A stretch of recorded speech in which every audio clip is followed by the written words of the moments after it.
여러분 안녕하십니까. 세상과 교회의 다양한 이슈를 다루는 시간 레디온 진행을 맡은 이용렬입니다. 인사드리겠습니다. 요즘 전 세계가 함께 고민하고 있는 문제가 있다면 바로 기후 위기에 대한 문제가 아닐까 싶습니다.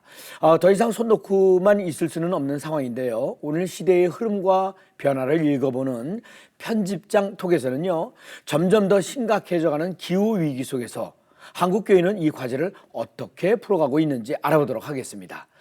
그리고 과거에는 기독교 학교들이 그 정체성을 가지고 많은 신앙의 인재들을 키워냈었죠.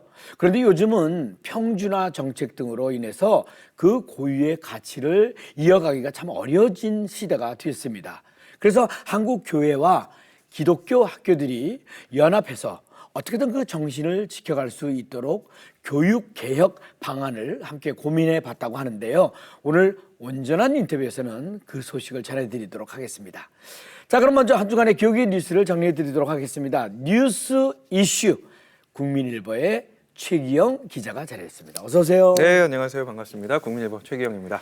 자, 오늘 전해주실 소식은요. 네, 우리나라의 다음 세대를 이야기할 때 자주 등장하는 이슈 중에 하나가 성 정체성에 대한 인식입니다. 네. 미국의 20대, 이 G세대라고 부르죠. 이 G세대가 다른 연령대에 비해서 자기 자신을 성소수자로 인식하는 비율이 굉장히 높다라는 설문조사 결과가 나왔어요. 네네. 우리나라 상황도 별반 다르지 않아서 우려의 목소리가 제기되고 있습니다. 아, 그렇군요. 그동안에 그 레디온을 통해서 성 정체성을 포괄적으로 인정하는 차별금지법이 다음 세대들에게 어떤 악영향을 미치는지 여러 차례 이게 전해드리기도 했었거든요. 네.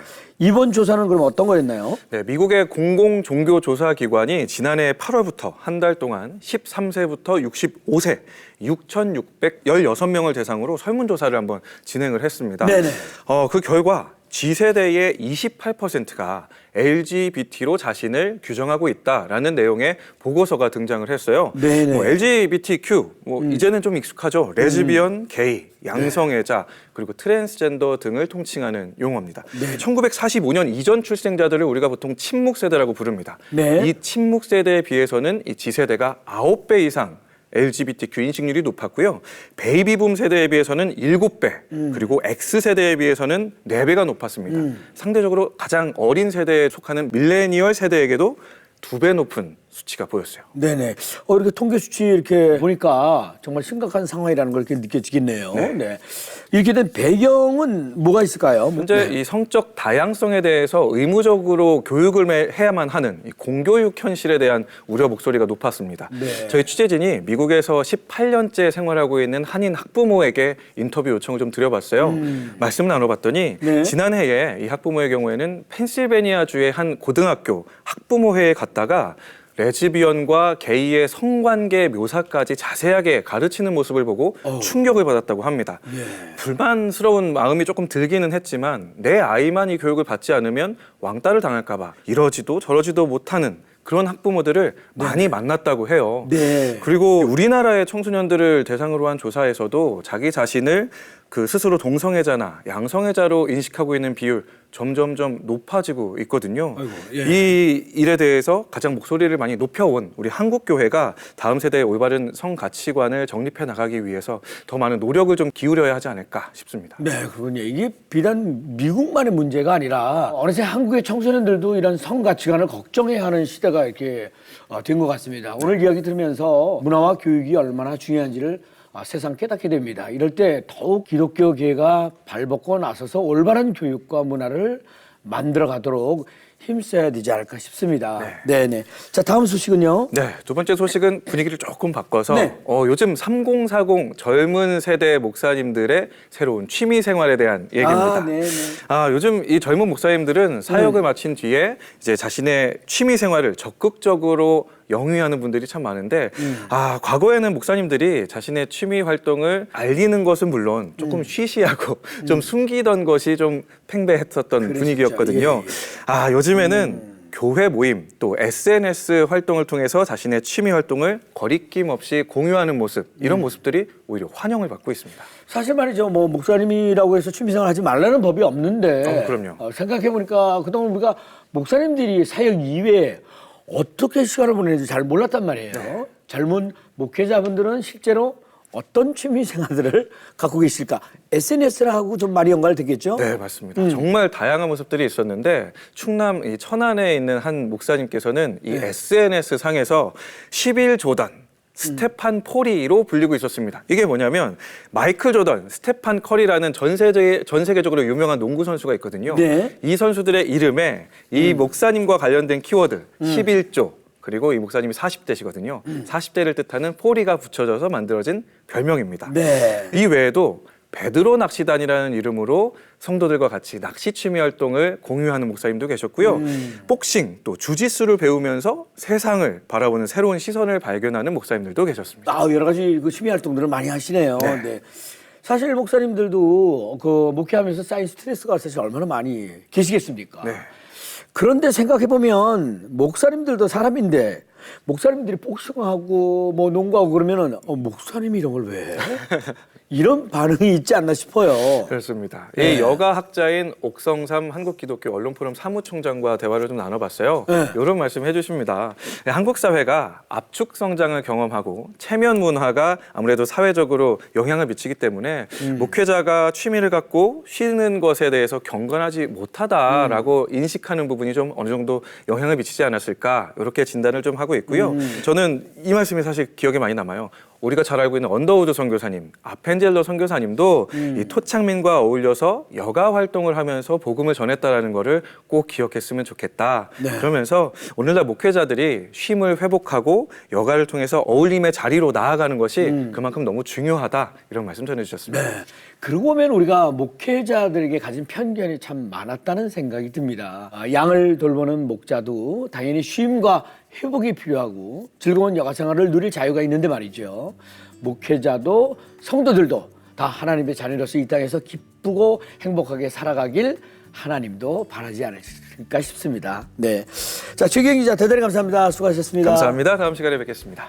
자, 이어지는 단신 뉴스 보시고요. 다음 출연자 만나보시겠습니다.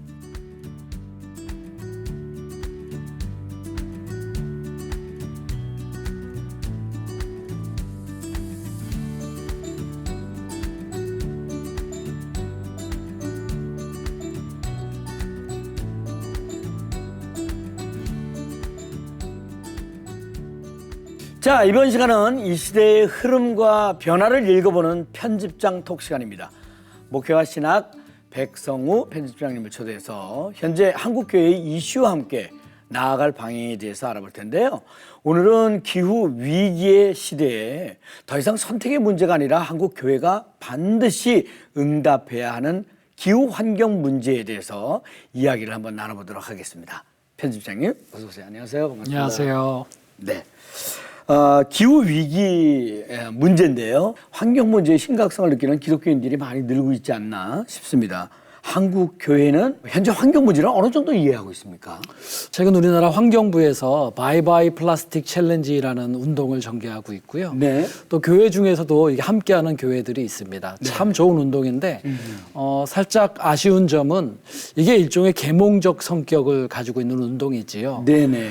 그 말은 참여자들의 어떤 선택이 전제되어 있다는 말인데 기후환경 위기는 더 이상 선택의 문제는 아니거든요. 아니죠. 예. 그래서 관련하여서 우리 기독교인들은 어떤 그 기후환경 의식을 갖고 있는가 한번 살펴보았습니다. 네네. 그 2022년 한 조사에 따르면은 네. 그 목회자들의 한 47%, 또 전체 기독교인들 중에서 한 비슷한 47% 정도가 이 네네. 환경을 보존하는 것이 하나님 나라를 구현하는 선교에 매우 중요하다라는 이런 의식을 보여주고 있습니다. 또 그런가 하면은 선교가 꼭 아니더라도 하나님의 창조 세계를 보존하는 것은 그것 자체가 신앙인의 의무다라고 생각하는 이런 목회자들의 비율이 거의 95.2%를 보여지고 있고요. 네. 일반 성도님들 중에서는 교회가 탄소 중립을 교회의 직접적인 실천 과제로 그렇게 생각하는 교인들도 약 6.8% 정도를 보여주고 있습니다.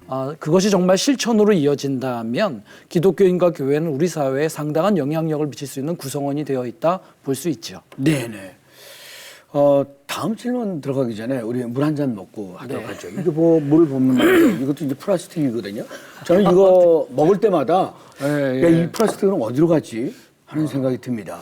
맞아요. 기후 환경 문제 해결을 위해서 우리 건배님. 근데 말이죠. 이게 그 모든 분들이 뭐 다 뭐 인지하고 있는 거이기는 합니다만 이 기후 위기로 인한 피해는 대부분들 저개발 국가에 집중되지 않습니까? 그리고 이들 국가의 대부분이 한국 교회가 중요하게 여기는 또 선교지이기도 하고 그래서 환경 문제가 선교적 관점으로 접근해야 한다는 목소리도 높아지고 있는데 이건 어떻게 보십니까? 맞습니다. 기후 위기와 관련해서 분명하게 드러나는 것은 가난한 지역일수록 기후 위기의 위험이 더 높아진다라고 하는 거죠. 네. 일종의 위기의 불평등이다 이렇게 말씀드릴 수가 있습니다. 아프리카의 서부와 중부와 동부 아프리카가 그런 지역이고요. 네네. 또 남아시아가 그런 경우가 있고요. 중남미도 그렇고요. 또는 이제 그 군소 그 도시 개발 도상국들 이런 지역들이 있는데 이런 지역은 대부분 다 실은 우리나라가 관심을 갖고 선교사를 많이 보낸 선교 지역이기도 합니다. 그러니까 그분들의 삶의 척박함에 더해서 기후 문제로 위기가 급증하고 있는데 네. 던져지는 질문은 우리 선교사님들 준비하고 훈련하고 나가서 사역하는 데 있어서 이러한 부분들에서 잘 준비하고 있는가. 그러니까 선교와 무관한 일하고 말씀드릴 수가 없을 정도로 시급한 문제이기 때문에 복음 전파와 함께 그 지역의 기후 위기를 일깨우고요. 조금 더 피해를 줄일 수 있는 그런 훈련과 준비가 되어 있어야 된다는 생각을 하게 되는 거죠. 네네. 그 최소한 영국의 이제 BBC라는 그 방송국에서는요 네네. 기후 예보라는 걸 내보내고 있습니다. 그러니까 그것만 미리 파악해서 자기 지역에 준비를 조금만 해도 인명 피해를 상당히 줄일 수 있는데 이런 기초적인 부분들을 좀 알고 있을까? 그런 시스템을 활용하고 있을까? 이런 이제 질문을 던지게 됩니다. 네네. 그 지난해 한국 세계 선교협회하고 기독교 환경교육센터 산림에서 선교사님 220분을 모시고 설문조사를 했는데 근데 안타깝게도 이런 기초적인 정보나 활용에 대한 훈련과 준비가 좀 많이 부족한 걸 드러내고 있죠. 네네. 아쉬운 부분입니다. 네네. 기후위기는 선교에 대해서 그렇게 기도하고 관심하는 한국교회 입장에서는 이제는 남의 이야기가 아니라 한국교회 선교의 이야기로 삼아야 된다는 거죠. 네. 기후 환경 문제 이거는 뭐 정말 바로 우리 자식들한테 이제 영향이 가는 거기 때문에 정말 진짜 그야말로 발등에 불 떨어진 거라고 볼 수도 있을 것 같아요. 그렇다면 말이죠. 기독교인들과 교회가 보다 분명하고 실제적인 기후 위기 극복을 위해서 뭔가 노력을 해야 될 텐데 어떤 노력이 필요할까요? 네. 분명하고 장기적이고 구체적인 실천을 위해서 여러 가지가 있겠지만 두 가지를 우선 중요한 것을 말씀드리려고 합니다. 한 가지는 이제 조금 보다 성서적인 관점을 정립할 필요가 있다라고 네. 하는 거고요. 또 교회의 목회가 조금은 더 생태적인 목회로 그런 실천으로 다시 좀 전환될 필요가 있다라고 하는 부분입니다. 네네. 먼저 이 성서적인 관점의 필요성을 크게 몇 가지를 말씀드리면은요. 먼저는 이제 기독교인들이 환경 문제에 이렇게 참여해서 함께 활동을 하려고 할 때 던져지는 내적인 질문들이 있는데 이게 좀 오해를 만들어내기도 하죠. 네네. 예를 들면 성경은 환경 문제랑 무관하지 않는가? 이런 질문을 던지기도 하고요. 또 환경에 관심을 너무 갖다 보면 복음과 선교의 본질이 흐려지지 않는가? 이런 염려를 하고 계시는 분들도 계시고요. 심지어 이런 재난적인 상황이 증가하는 것을 보니 종말이 가까운 것 같은데 네. 종말이 다가오는 것은 성경에 나와 있는 하나님의 계획이니 이거를 자꾸 막고 환경 보존하는 것은 하나님의 뜻에 반하는 것이 아닌가라고 하는 어떤 오해가 분명히 들어있는 그런 질문들도 던지고 있죠. 이런 모든 것들은 다시 창조 세계, 환경 보존에 대한 성서적인 관점을 제대로 정립할 필요가 있다는 것을 보여주고 있는 거죠. 네네. 이제 그런가 하면 이제 외적으로 보면은 이제 아무래도 환경 보전은 우리만 하는 것이 아니라 세상의 여러 기구와 함께 협력해야 될 일들이 많이 있습니다. 네네. 그래서 환경 운동에 좀 더 들어가게 되면 이제 반드시 부딪히게 되는 하나의 난제가 있는데 자연이라고 하는 것을 이제 자연 세계죠. 그걸 네. 어떻게 바라볼까라고 하는 부분입니다. 네네. 세상의 사람들도 나름 자연에 대한 관점을 가지고 활동들을 하죠. 어떤 분들은 보면 자연이라고 하는 것을 그냥 뭐 예를 들면 인간의 도구다. 네네. 그런 측면에서 바라보면서 자연 보호라고 하는 거는 우리가 이 도구를 얼마나 더 지속적으로 오래 쓸 수 있을까라고 하는 그런 인간 중심적인 사고도 좀 보여주는 분들이 있고요. 또 어떤 분들은 보면은 자연 그 자체가 하나님과 상관없이 그 자체의 내재적인 가치를 갖고 있다. 이것도 성서하고는 좀 다른 부분이고요. 더 심지어 나아가면 어떤 분들은 자연을 예를 들어서 어머니 신이다.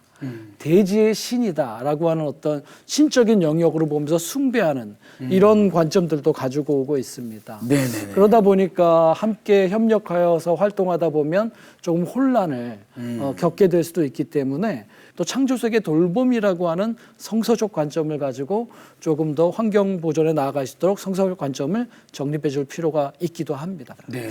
이런 관점과 함께 구체적인 실천이 필요하다 말씀드렸는데요. 제가 이제 목회화 신학을 섬기고 있는데 목회화 신학 4호로에 보시면 이미 각 교단에서 이런 생태적 목회를 위한 매뉴얼을 만든 이야기와 또 실제로 이미 10년 이상 이런 생태적인 교회, 녹색 교회라고 하죠. 그런 목회적인 실천을 한 교회 사례들도 또 목회적인 전략들도 소개하고 있습니다. 잘 참조하셨으면 좋겠고요. 이제는 우리가 다시 생태적인 출애굽 그린 엑소도스를 할 때가 다가왔습니다. 생명을 살리는 교회가 되기를 부탁드립니다. 네네. 아유, 잘하겠습니다. 아주 조그만 것에서부터 이렇게 실천할 수 있는 우리들이 되었으면 좋겠습니다. 뭐 분리수거만이라도 철저히 한다든가. 맞습니다. 네네. 기후환경 문제는 이제 우리가 함께 해결해야 할 문제고 우리 교회가 나서서 풀어야 할 숙제라는 사실 꼭 기억해야겠습니다. 더 자세한 내용은요, 목회와 신학 4호로를 통해서 확인할 수 있으니까 많은 관심 부탁드리겠습니다.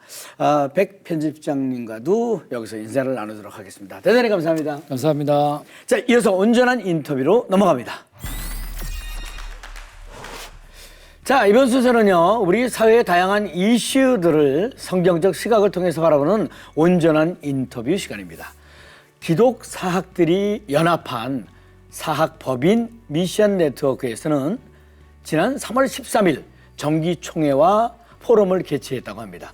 이번 포럼에서는 국회 양당이 전하는 22대 총선 교육 정책과 사립학교 진흥 방안을 듣고 대한민국 교육개혁의 과제와 기독교 학교의 역할을 위한 협력 방안을 논의하는 그런 시간을 가졌다고 하는데요.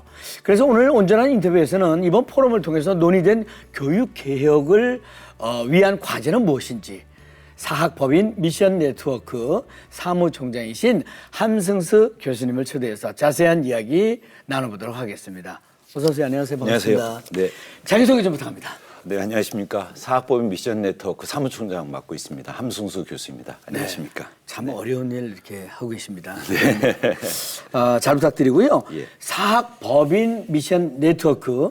네, 이 소개부터 좀 들어야 될 것 같습니다. 사학법인 미션 네트워크는 전국의 기독교 학교 법인연합체라고 생각하시면 됩니다. 네네. 그러니까 기독교 학교의 구성원들이 많은데요. 각각 직능에 따른 단체들이 있습니다. 교장단체, 선생님단체, 네네. 또 교목단체가 있는데 법인연합체가 없었습니다. 그래서 2022년도에 이제 사학법인 미션 네트워크를 만들고 네. 죄송합니다. 2021년도입니다. 21년도. 21년도에 설립돼 갖고요. 네.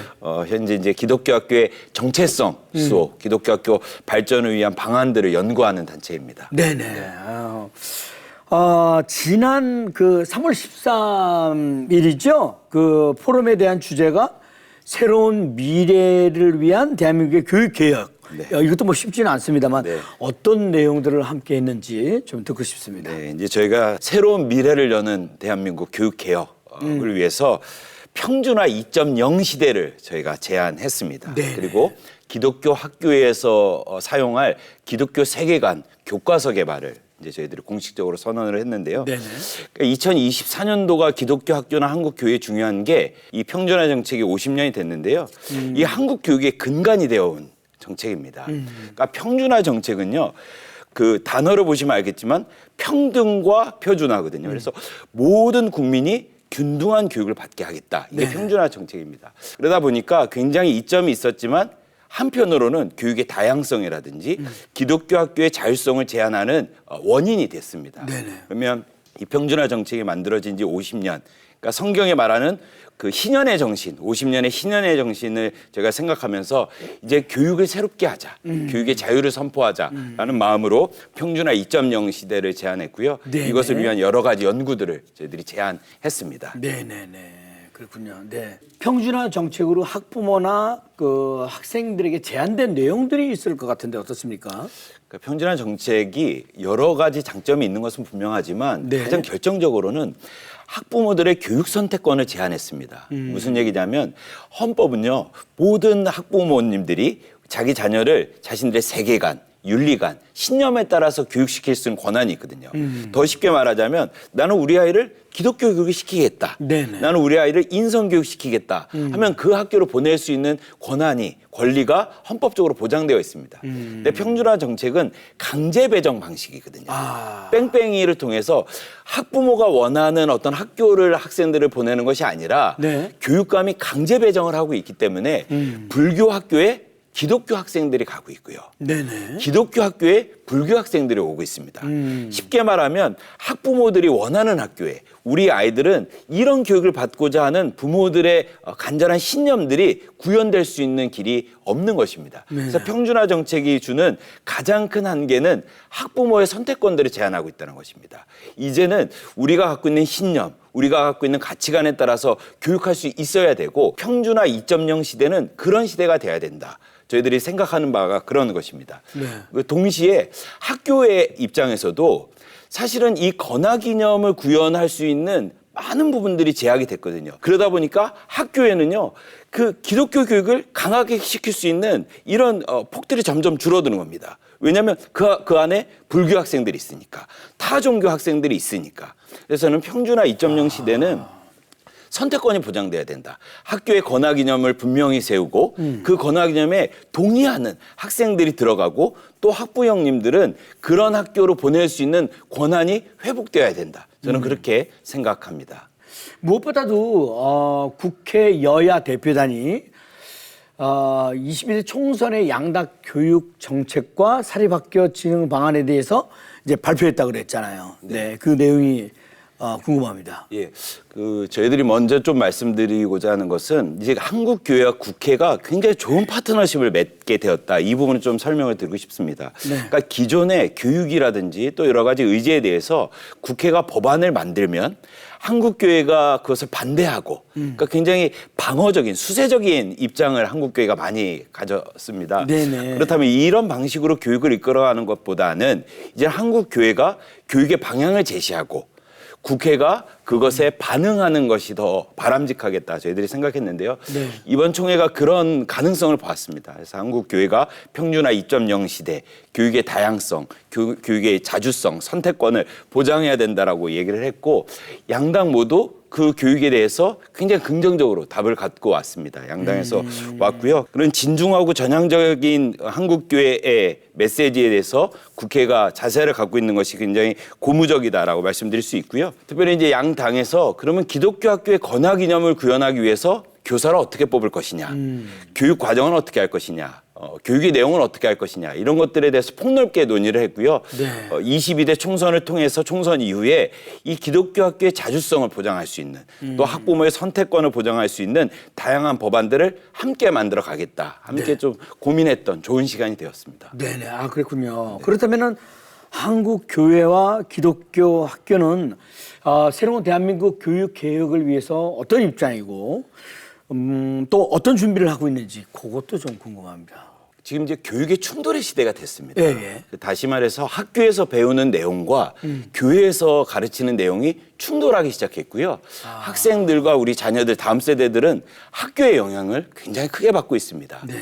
다시 말해서 이제 한국 교회가 공교육의 현장, 그 안에서도 하나님의 교육, 하나님의 가치관, 성경의 진리가 좀 건강하게 교육될 수 있도록 관심을 가져야 된다. 이런 의지가 좀 모아졌다는 점을 좀 말씀드릴 수 있고요. 네네. 그래서 아까 말씀드렸던 것처럼 이제는 반대하지 말고 교육이 무엇이 잘못됐다라고 지적하는 것을 넘어서서 기독교 세계관에 따른 교육이 무엇인지 예를 들면 AI 시대의 윤리, 다문화 시대의 우리의 인생, 또 그 통일의 어떤 우리의 역할들 이런 기독교 세계관에 따른 교육 과정들을 만들고 우리 아이들이 그런 교육을 받을 수 있도록 적극적으로 대안을 마련하자. 이번에 저희들이 그런 논의들을 했고요.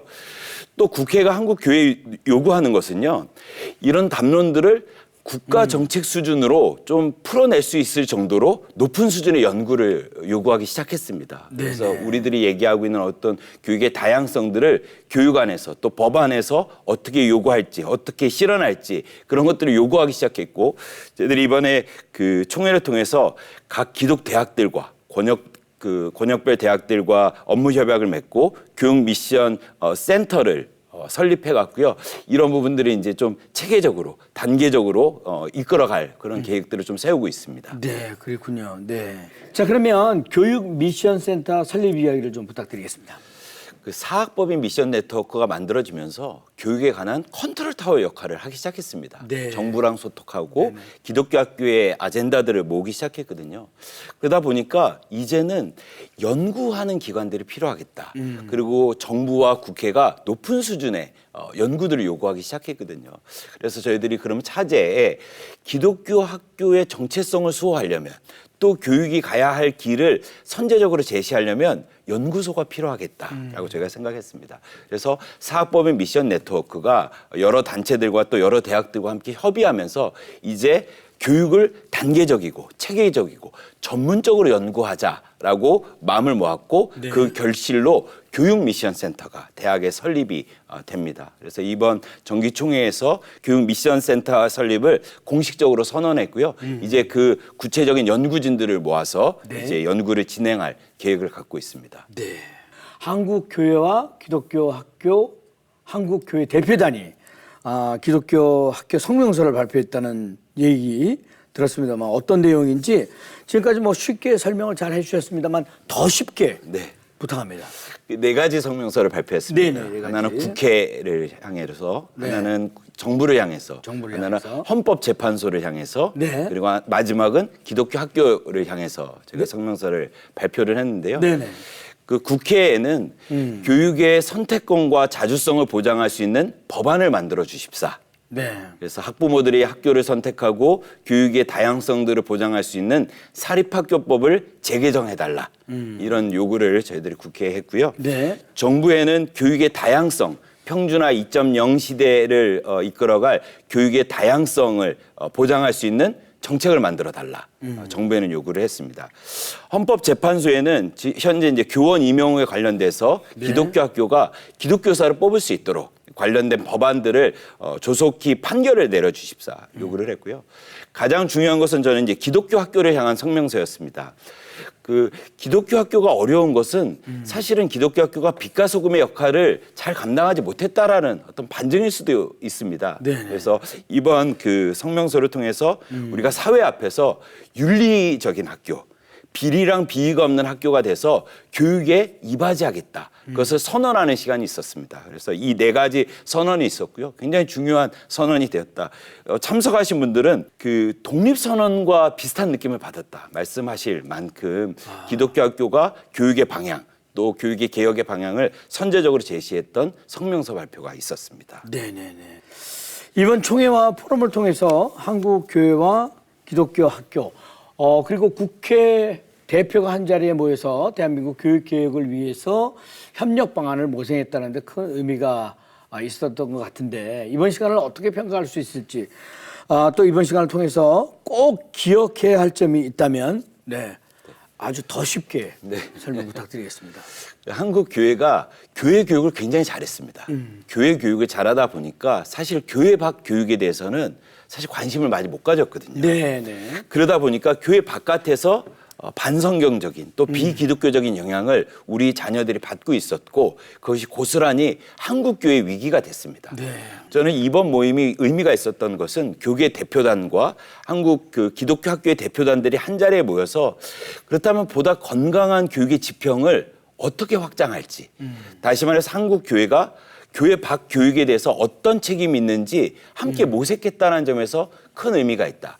더 나아가서 그러면 학교에서 공교육의 현장에서 기독교 세계관으로 우리 자녀를 교육하기 위해서 무엇이 필요한지 어떤 교육 과목이 필요한지 그것을 위해서 우리가 무엇을 준비해야 될지 같이 논의했다는 점에서 대단히 의미가 있다고 생각합니다. 그리고 각 권역별 대학들이 이 일을 위해서 헌신하겠다고 나섰고 여러 단체들이 마음을 모아주고 있는 것은 우리가 이제 굉장히 잘 기억하고 이 이후에 실제로 그런 교육이 일어날 수 있도록 구체적인 준비를 해나갈 필요가 있겠다 이런 생각들을 좀 했습니다. 네, 좀 전에 한국 교육하고 그 학교 교육하고 네.